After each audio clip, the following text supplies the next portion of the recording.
But in actual fact, if you just look through the verses here, you see that there were 7 witnesses.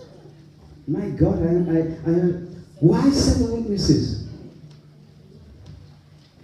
Why 7 witnesses? You and I will have no excuse.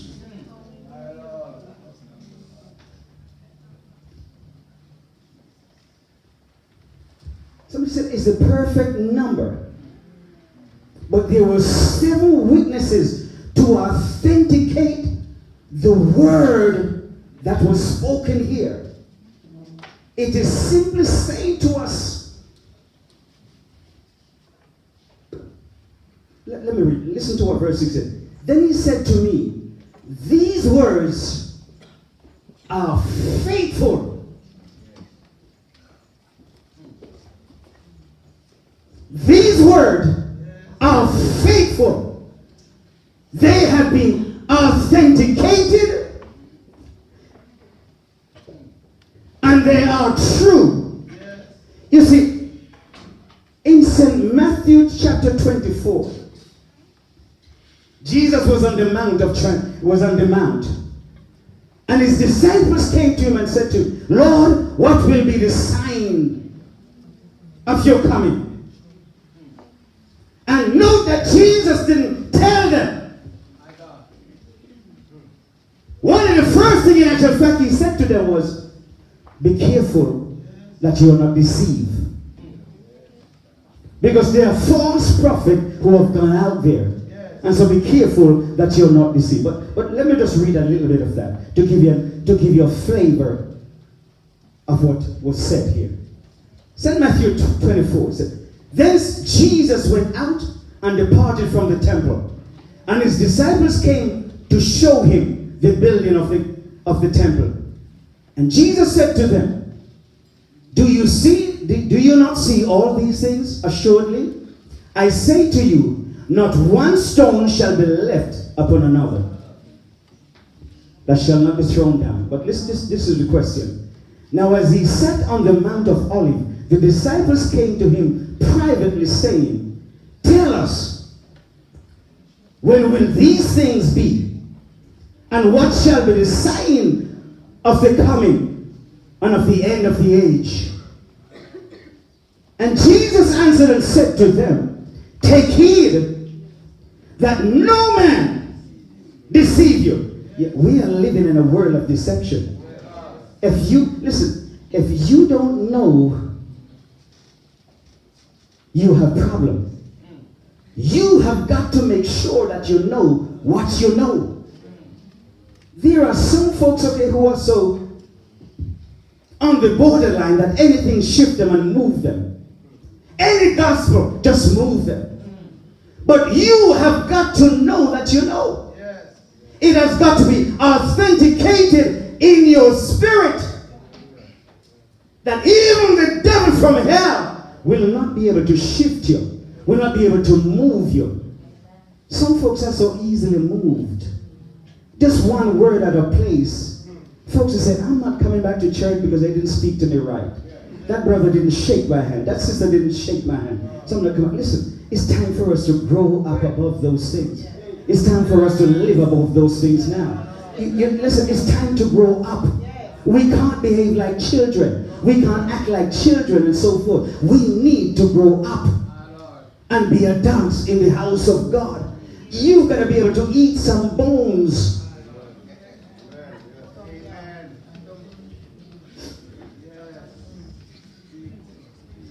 Yeah, some of us have false teeth.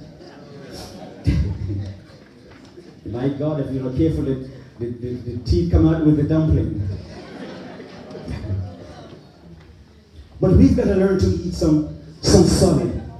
And Jesus said, okay, take heed that no one deceive you. You've got to be careful of deception. For many will come in my name saying, do you know that everywhere you go there's like a church springing up? I call them shop churches. You see like the shops? One open today, one closed down. One open today, one closed down. Shop churches. And sometimes, you find fighting amongst them. And the scripture speak of that. This book here speak of that. Because it is a sign that we're in the last days. You know one of the things that we know? Lawlessness. Look what's going on in France. The people just get out and decide that they're going to rebel. Have you noticed the spirit of rebellion upon the land? The toddler, from the moment they're born, they're rebelling. The teenagers are rebelling. They have a spirit of their own. They will do what they please. And do you know that this is the spirit of the Antichrist? The Bible tells us that the spirit of the Antichrist is already working. Now, they put a bus shelter over there. They put the bus shelter there so that you can shelter from the rain. They put glass around the bus shelter so that you can see when the bus is coming on. People go in there, they take whatever and smash it up. A spirit of rebellion. Where it come from? The children that in the school, there is a spirit of rebellion. And even in the house of God, even right here in the house, there's a spirit of rebellion. People used to respect leadership. Respect those who have the rule over them. But brother, the spirit that is now operating, not only in the world, but even in the church, you begin to wonder. But the Bible speaks about that.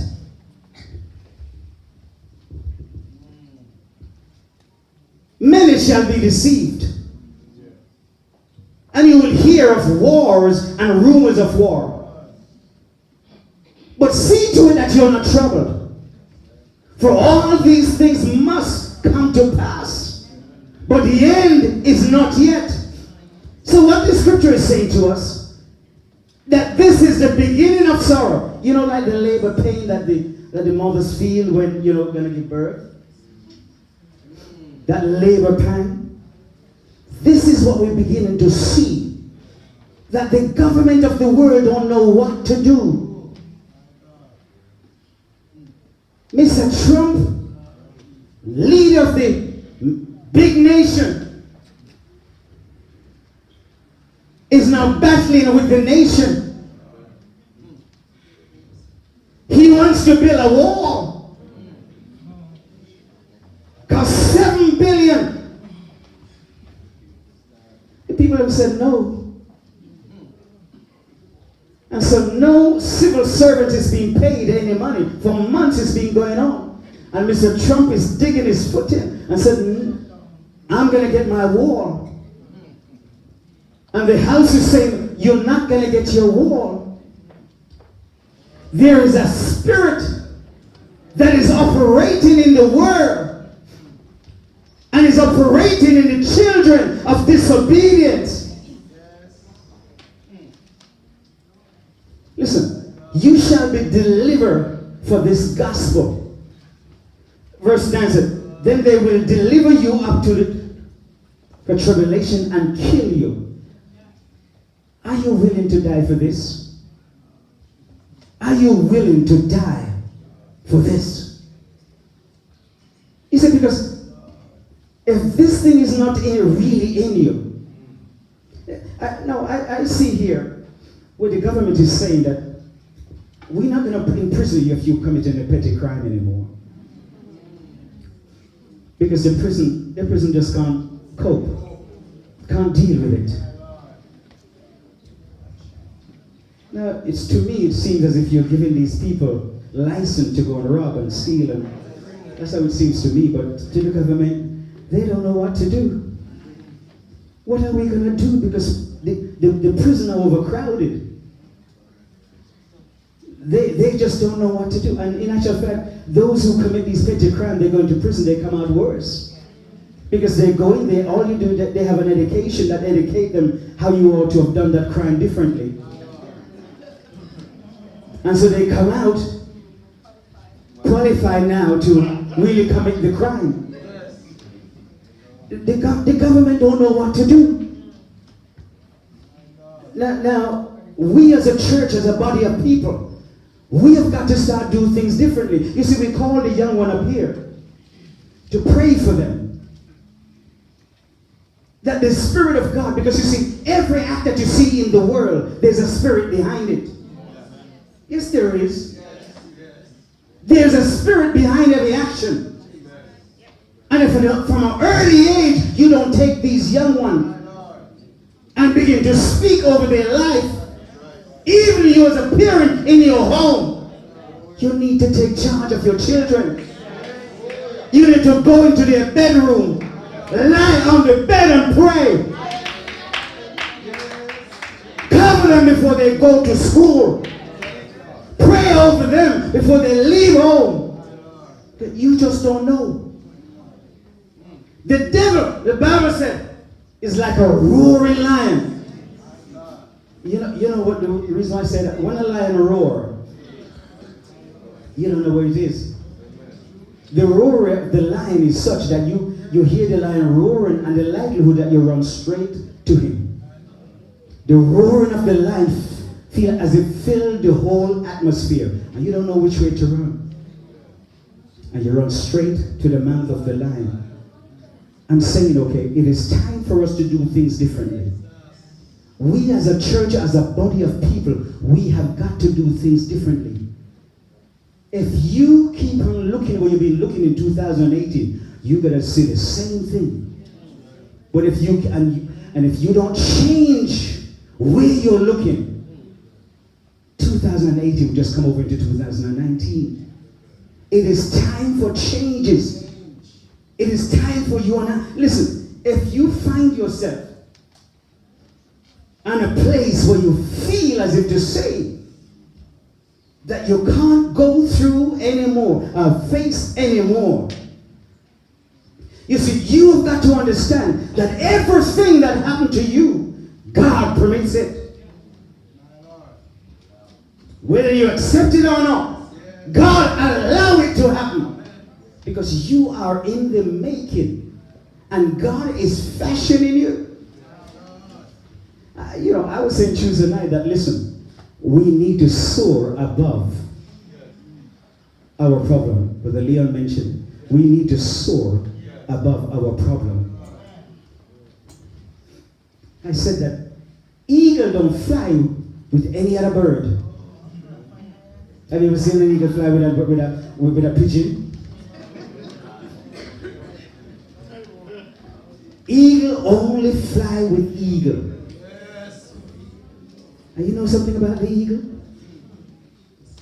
The eagle fly right in the eye of the storm. And when he gets to the storm, you know what he does? He just stretch out those wings. Just stretch out those wings and soar above the storm. The storm that you are going through right now. You need to stretch out those wings. You need to soar above the problems. I tell you this. You're not going to get away from problems. There's no way that you're going to get away from problems. If you make your bed in hell, there's problem. To the uttermost part of the earth, there is problem. If you lock yourself in your front room by yourself, if you get rid of your husband, problem. So you can't get rid of your problems. But you've got to learn to live. And to deal with the problems. Let me move on quickly, because time's going, and I really want to just leave the scripture properly with you.